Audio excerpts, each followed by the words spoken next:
Fools will resign. Wise players will accept a draw. But only a true genius can find the incredible win that white has in this position.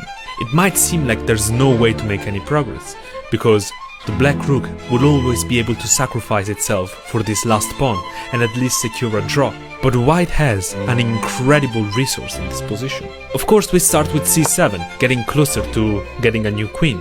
Now the king is defending c5 and the pawn is defending d8, so there's no way for the rook to prevent the promotion.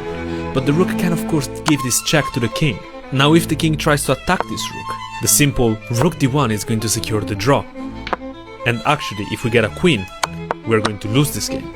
And king b7 is going to blunder another draw, after rook d7, pinning the pawn to the king and securing the draw for black. So actually the first very precise move that white has to find here is king b5, relinquishing the control of the pawn, but still defending all of these key squares that don't allow the rook to stop the pawn. But of course the rook can keep checking us, so actually we need to keep going down, and the rook has to keep checking us.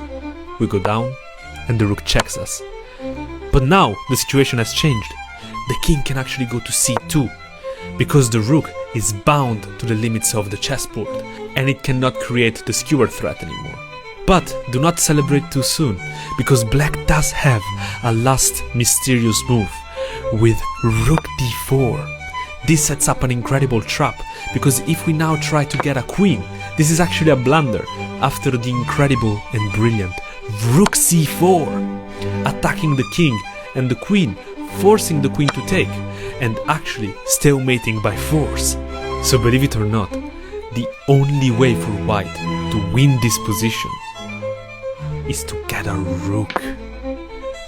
Now of course the stalemating trap doesn't work anymore, and we are creating a checkmate threat. And some of you might think, well, but Pietro, this doesn't make any sense.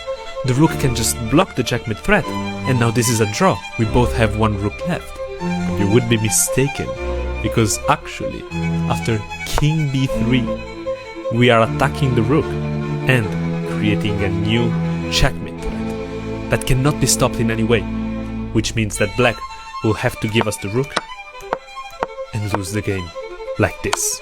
If you love incredible chess, follow me for more.